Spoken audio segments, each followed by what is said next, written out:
I never thought I'd have to beg my own parents to help save my home.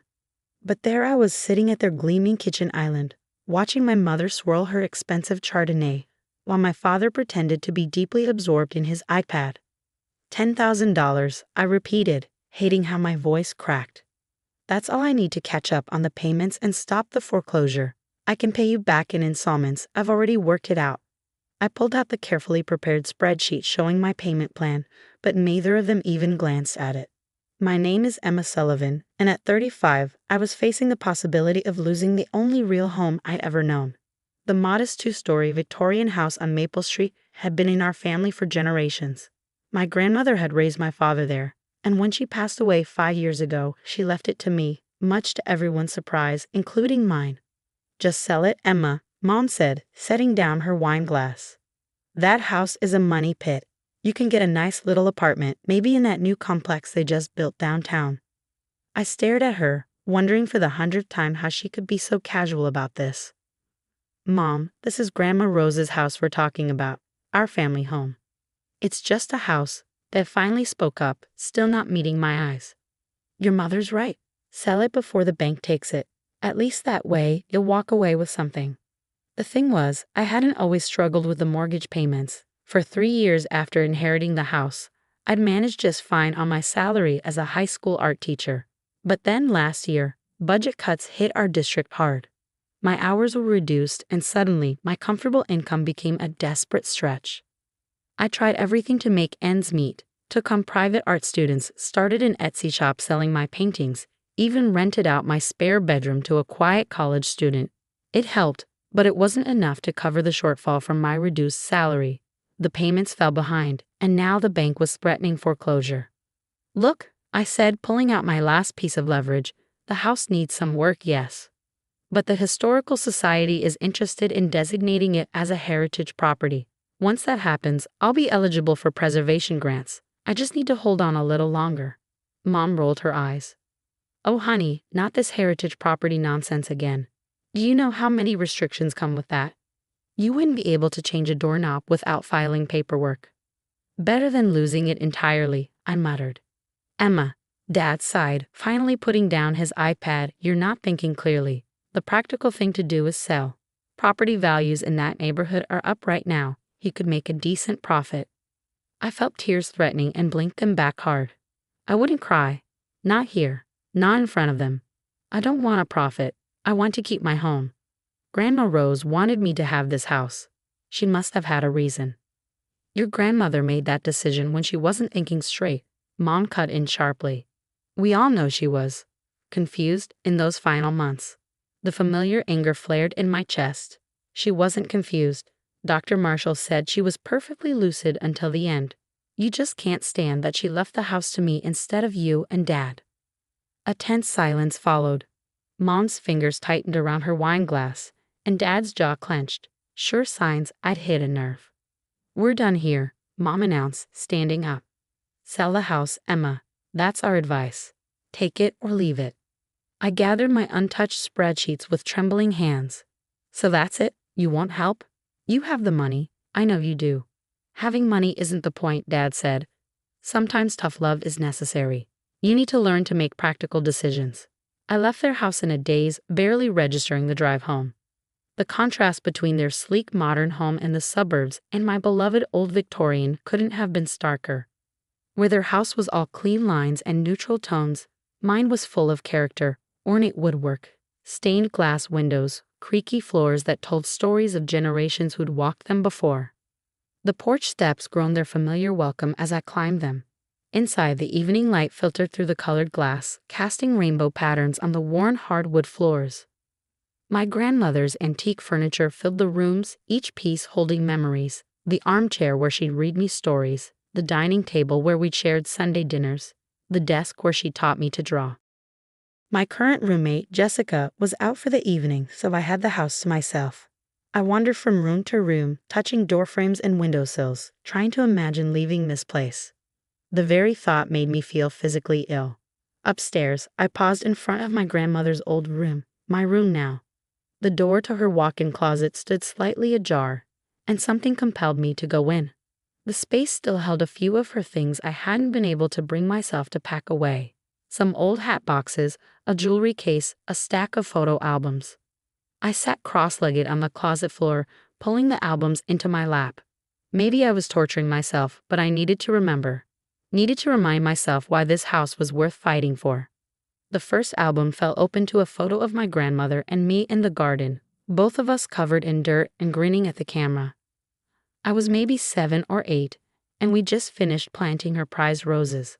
Those same roses still bloomed in the backyard every summer, though I'd never managed to care for them quite as well as she had. Another photo showed a family Christmas, everyone gathered around the fireplace. I noticed how my parents stood slightly apart from the group, Mom's smile tight and forced. They'd never loved this house the way Grandma Rose and I did. To them it was outdated, impractical, an embarrassment compared to their friends' modern homes. As I turned a page, something slipped from between the photos and fluttered to the floor. It was an envelope, yellowed with age, my name written on it in my grandmother's elegant handwriting. My heart started racing. How had I never noticed this before? With shaking fingers, I opened the envelope. Inside was a letter, dated just 2 weeks before she passed away. My dearest Emma, if you're reading this, I'm no longer here, and you've inherited the house as I intended. I know this decision has caused friction in the family, but I want you to understand why I chose you. This house holds secrets, darling. Secrets your parents would rather stay buried. In the 1960s, your grandfather, before I met him, was involved in some questionable business dealings. The documentation of those dealings is hidden somewhere in this house. Your parents know this, though they don't know exactly where. I'm telling you this not to tarnish your grandfather's memory, but because I suspect your parents may try to pressure you to sell. Don't let them. The truth needs to come out someday, and you, my dear girl, are the only one I trust to handle it with grace.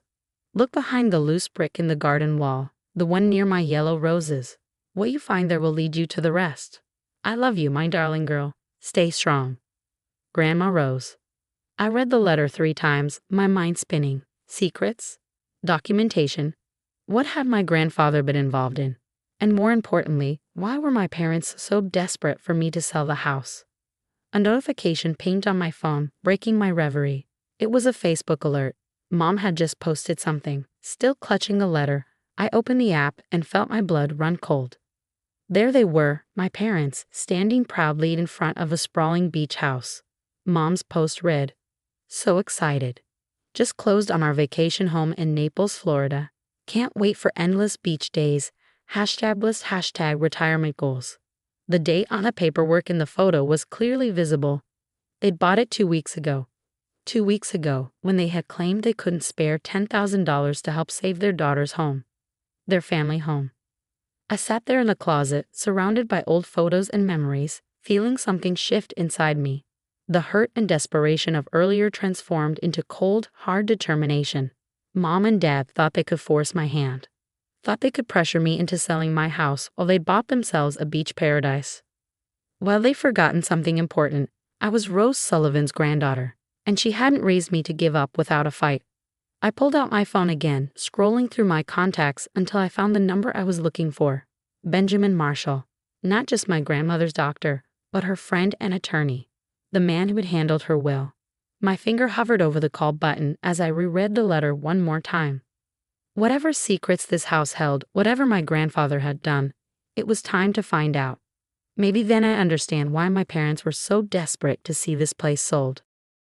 I pressed call. It rang 3 times before a familiar voice answered. "Dr. Marshall, this is Emma Sullivan. I need your help. It's about my grandmother, and some documents she mentioned in a letter I just found." There was a long pause on the other end of the line. When he finally spoke, his voice was careful, measured.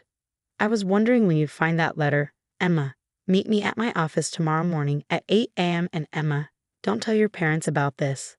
I ended the call and stood up, tucking both the letter and the photo album under my arm. Through the closet window, I could see my grandmother's roses in the fading light. The loose brick near them might hold answers, but that would have to wait until morning. For now, I had research to do. I needed to understand exactly what kind of business dealings were happening in this area in the 1960s. Something told me the answers would explain not just my grandfather's secrets, but my parents' strange behavior and their sudden purchase of a beach house they supposedly couldn't afford. As I headed downstairs to my laptop, one thought kept circling in my mind. My parents hadn't just refused to help me. They had actively tried to push me into selling, which meant whatever was hidden in this house, they were afraid of it being found. Tomorrow, I would start digging, and I wouldn't stop until I uncovered every last secret these old walls held. I barely slept that night. Every creak of the old house made me wonder what secrets its walls held. By dawn, I'd gone down several internet rabbit holes researching local history from the 1960s, but nothing seemed particularly suspicious. Whatever my grandfather had been involved in, it wasn't public knowledge. At 7:45 a.m., I pulled into the parking lot of Marshall & Associates law offices. The building was an old converted Victorian, not unlike my house, and Dr. Benjamin Marshall had kept his practice there for over 40 years. He'd been my grandmother's friend long before becoming her doctor and attorney. The receptionist, an elderly woman who'd worked there as long as I could remember, smiled warmly. "Go right in, dear. He's expecting you." Dr. Marshall stood as I entered his office. At 75, he was still sharp as ever, his white hair and wire-rimmed glasses giving him the appearance of a kindly professor. But today, his usual warm smile was replaced by a serious expression. "Emma," he gestured to a chair. "I've been keeping something for your grandmother. After our call last night, I pulled it from the safe." He lifted a thick manila envelope from his desk. "But before I give you this, I need to know you're prepared for what it might mean. The information in here, it could change how you see your family." I placed my grandmother's letter on his desk. "I need to know the truth, whatever it is." He nodded slowly, then handed me the envelope. Inside, I found photographs, newspaper clippings, and what looked like financial documents, all from the mid-1960s. "Your grandfather, Thomas Sullivan, worked for the city planning department," Dr. Marshall explained. "In 1965, the city announced plans for a major highway expansion. The proposed route would have destroyed several historic neighborhoods." I nodded.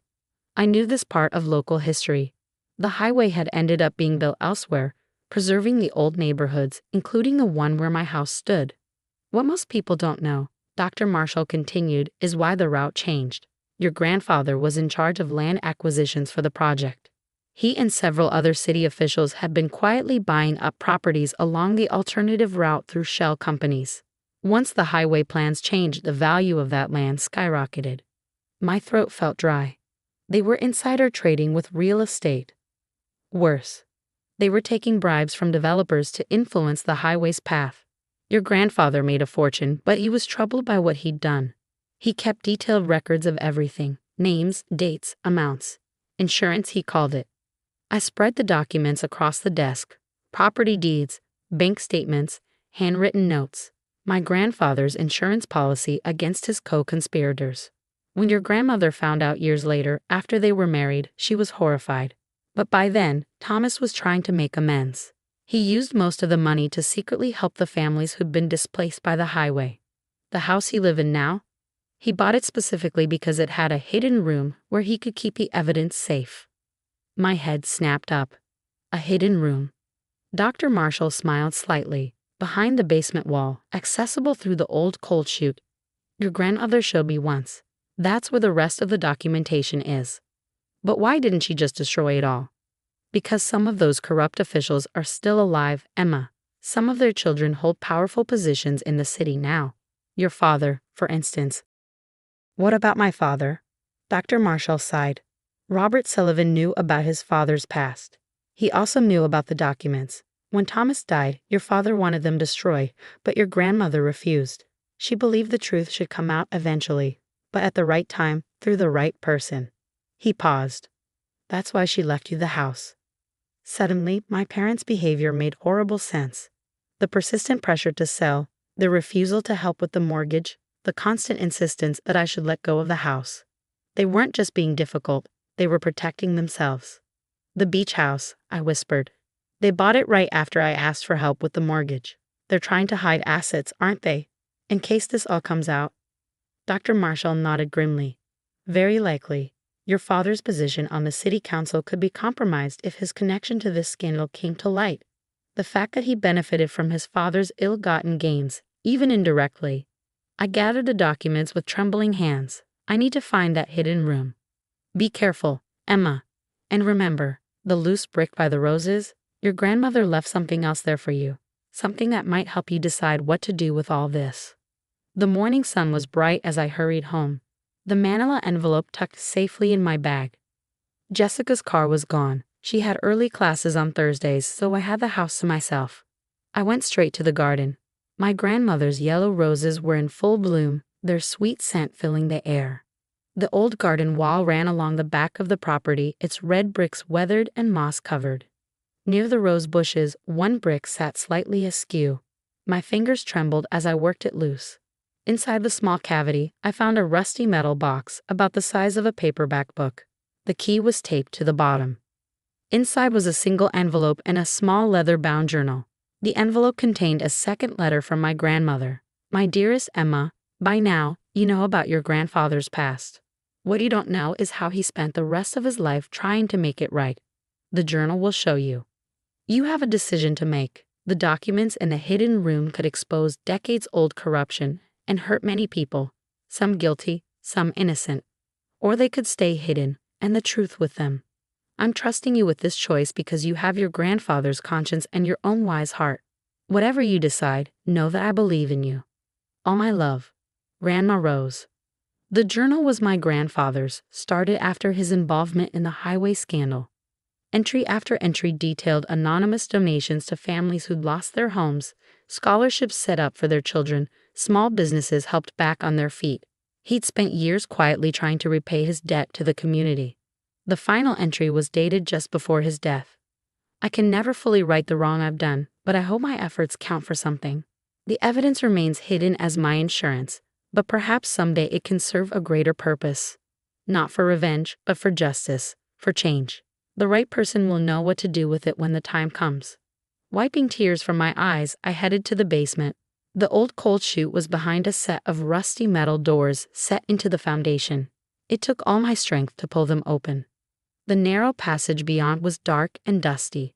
Shining my phone's flashlight inside, I could see where the chute took a sharp turn, and there, in the shadowy corner where it bent, was the edge of what looked like a door. I hesitated only a moment before squeezing into the passage.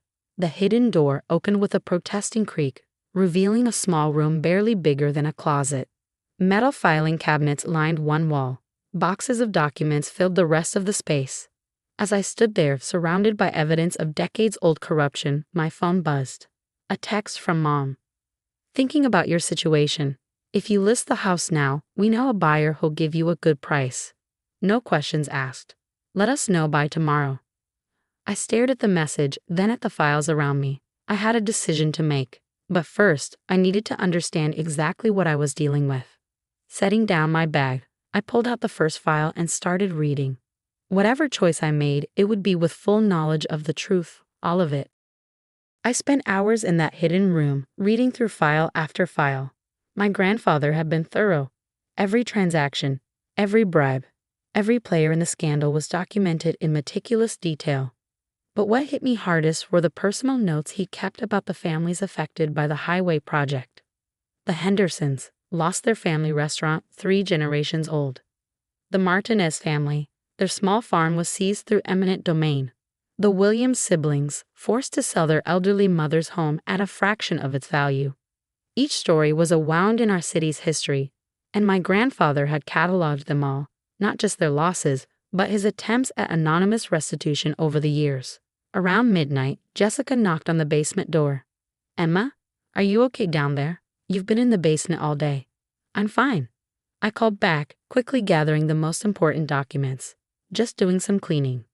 Once I heard her footsteps retreat, I carefully replaced the filing cabinets and boxes, making sure nothing looked disturbed. Then I took photos of everything I hadn't had time to read thoroughly. I had a feeling I'd need them. Back in my room, I spread everything out on my bed. The original documents from Dr. Marshall, my grandmother's letters, my grandfather's journal, and the new evidence I found. The pieces were all there. Now I just had to decide what to do with them. My phone buzzed again. Another text from Mom. The buyer can close quickly. No inspections needed. Think about it. No inspections needed. Of course not. They probably had someone lined up who demolished the house immediately, destroying any evidence in the process. My father's position on the city council wouldn't be the only one threatened if this came to light. According to the documents, the current mayor's father had been involved too. I picked up my grandfather's journal again, rereading his final entry, not for revenge, but for justice. For change. That's when I knew what I had to do. The next morning, I walked into City Hall and requested a meeting with the Historical Preservation Committee. I've been trying to get their attention for months about designating my house as a heritage property. This time, I had something that would definitely interest them. Miss Sullivan, the committee chair said, checking her watch. We only have 15 minutes. I placed a single photograph on the table, one from my grandfather's files. It showed my house in 1967, along with several others that had been demolished for the highway. My house is the last surviving example of Victorian architecture from the original Cedar Street neighborhood, I said. But its historical significance goes far beyond its architecture. By the time I finished my presentation, carefully edited to focus on the historical aspects while only hinting at the political implications, they were all leaning forward in their seats. If what you're saying is true, the chair said slowly, your house is not just architecturally significant. It's a crucial piece of our city's social history. Yes, I smiled, and I have extensive documentation to prove it. 2 hours later, I walked out with preliminary approval for historic designation pending final review. More importantly, I had an emergency stay against any alterations or demolition of the property. My phone rang as I reached my car. Mom, have you thought about our offer? She asked without preamble. Actually, I just came from a meeting with the Historical Preservation Committee, I said, keeping my voice casual. They're very interested in the house's connection to the 1960s highway project. Silence. Then, what exactly did you tell them? Oh, about how it's the last surviving house from the original neighborhood, about its unique architectural features, about its historical significance. Emma, her voice turned sharp. Don't be foolish. That old house isn't worth destroying lives over. Isn't it? Like the lives that were destroyed when the highway route changed. I took a deep breath. I found Grandpa's records, Mom. All of them. I know what happened. Another long silence. We should discuss this in person. Come over for dinner tonight. Can't. I have another meeting with a journalist from the City Tribune. She's writing a series about historic preservation and corruption in urban development. Fascinating topic. You wouldn't dare. But I heard the fear in her voice. Try me. Oh, and Mom. I saw the beach house photos. Really nice place. Must have cost what, $300,000? Funny how you couldn't spare $10,000 to help save your family home. I ended the call before she could respond. My hands were shaking, but I felt strangely calm. For the first time since this whole thing started, I was in control. Back home, I had 3 messages waiting. One from the Historical Preservation Committee confirming our next meeting. One from the City Tribune reporter agreeing to hear my story.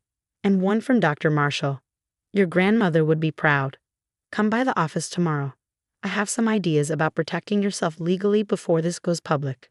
I sat in my grandmother's old armchair, my armchair now, and looked around at the house that had caused so much conflict. Its walls had held these secrets for decades, waiting for the right time, the right person to reveal them. My grandfather had spent years trying to make amends for his role in the scandal. Now it was my turn to make things right, but in a different way. Not through secret restitution, but through public truth. My phone buzzed one more time. A text from Dad. We need to talk. Name your price. I smiled and texted back. You're right. We do need to talk. Bring Mom to Dr. Marshall's office tomorrow at 2 p.m. And Dad, don't bother bringing your checkbook. Some things aren't for sale. Dr. Marshall's office felt smaller with all of us crowded inside. My parents sat stiffly on the leather couch while I took the chair near his desk. The manila envelope of documents sat between us like a live bomb. Before we begin, Dr. Marshall said, I want everyone to understand that what's said here stays here, unless, of course, Hema decides otherwise. Mom's perfectly manicured fingers gripped her designer handbag. This is ridiculous. Family matters should be handled within the family. Like when you handled my request for help by buying a beach house instead. I couldn't keep the bitterness from my voice. That's different. Dad cut in. The beach house is an investment. So is my home, I interrupted. But its value isn't in money, is it? Its value is in what's hidden inside. They exchanged glances. Dr. Marshall cleared his throat. Emma has made a reasonable proposal. I suggest you listen. I opened the envelope and laid out selected documents.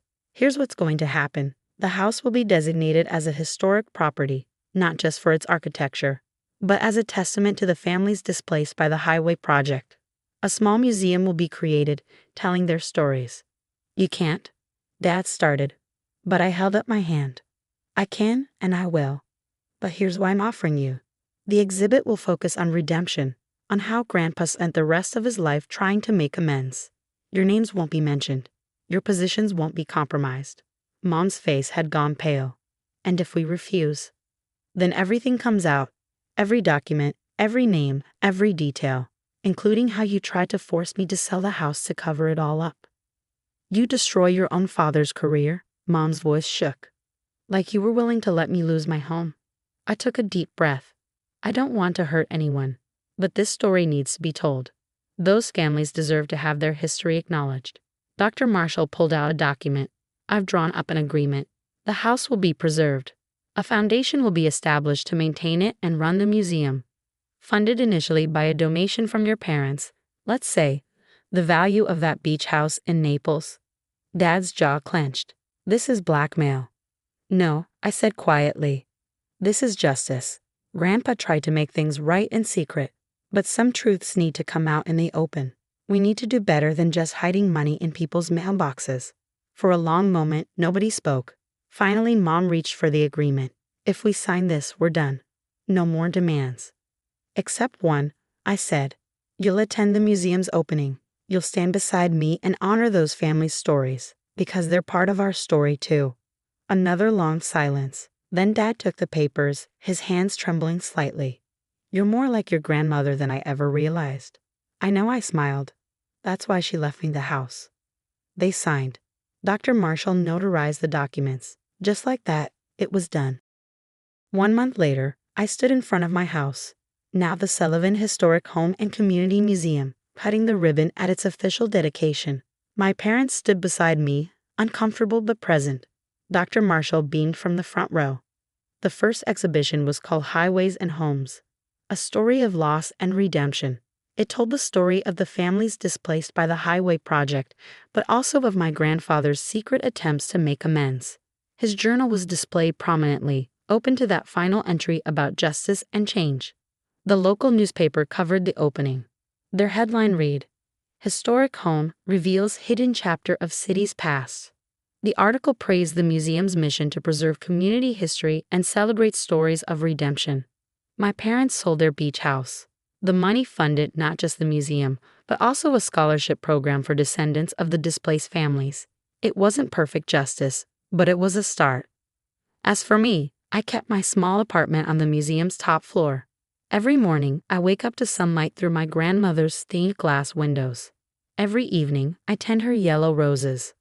Sometimes, late at night, I sit in a hidden room, now part of the museum tour, and think about choices, about how secrets can poison generations, about how the truth, though painful, can also heal. My grandfather chose secrecy to protect himself, then secret restitution to ease his conscience. My parents chose denial and deception. But my grandmother, my wise, brave grandmother, chose me, chose truth, chose justice. And in the end, I chose to honor her faith in me. The house still creaks and groans at night, but now its sounds feel less like secrets being kept and more like stories being told. Important stories, stories that needed to be heard, stories that finally have found their way home.